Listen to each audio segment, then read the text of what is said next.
Инвестиция дегенде эле азыркы учурда элдин баары акцияны түшүнүп калды, облигацияны түшүнүп калды, банкка депозитке акча бериш керек деген түшүнүп калды, анан криптовалюта деген түшүнүп калды.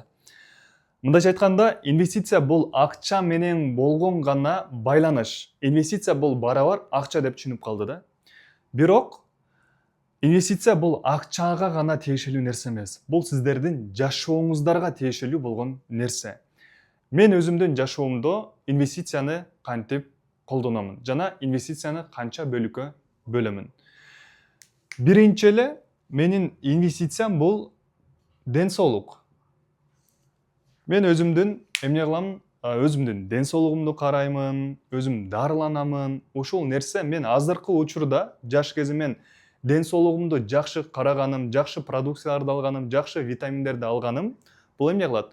Бул мен 60ка чыкканда, 70ке чыкканда больницага азыраак катташыма жол берет. Мындайча айтканда, мен азыраак ооруп баштайм. Ал нерсени биз жаштайыбыздан эле, жашыңыз 30 болсо 30та, 40 болсо 40та, 50 болсо 50дөн эле уже ден соолукка кам көрүп башташыңыз керек. Себеп дегени бул леченияга эле берген акча толтур болуп кетет. Андан тышкары сиз өзүңүздүн жан дүйнөңүздүн кыйналышы менен сиз ал жака төлөйсүз да.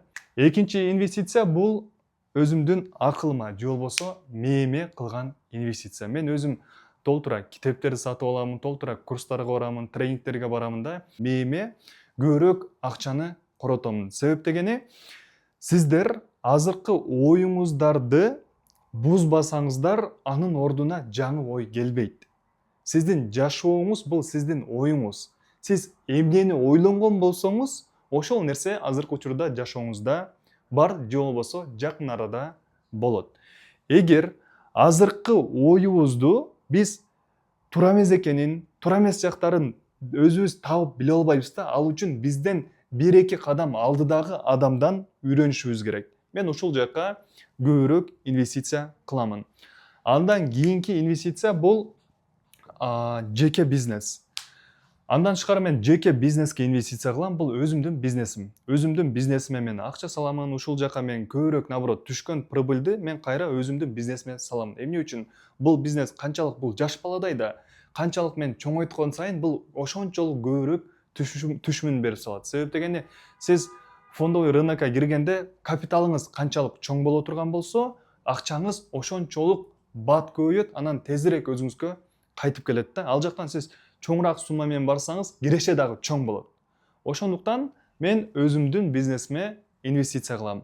Андан кийинки инвестициям бул акцияларга инвестиция кыламын. Акция деген эмне? Акция деген бул мындай да, эгер өзүмдүн бизнесимен акча түшүш үчүн мен убакыт коротушум керек болсо, ал эми акция бул башка бирөөнүн бизнеси, андан мага киреше түшүшү үчүн мен убакыт коротпоймун. Демек, бул пассивдүү киреше, менден энергияны талап кылбайт, менден убакытты талап кылбайт. Азыркы учурда мен ушул 4 нерсеге инвестиция кыламын. Жана биздин курста дагы ушул 4 нерсеге тең байланган. Бир гана акция деп түшүнүп албашыбыз керек. Бизнес жана ден соолук жана биздин ой жүгүртүүбүз, психология ушул нерсеге байланган. Байлыкка канчалык тез жетем десең, ошончолук бул качат экен да. Ошондуктан акырын ошол нерсени бардыгын сапаттуу кылып көтөрө турган болсок, демек биздин байлыгыбыз дагы туруктуу болот. Шашкандык эмне болот? Бир көтөрүлөт, бир түшөт да. Андай эмес. Туруктуу, шашпай көтөрүлгөн жакшы. Эгер сиз туруктуу байлыкты же болбосо туруктуу финансылык эркиндикти кааласаңыз, анда комментарийге плюс белгисин калтырыңыз.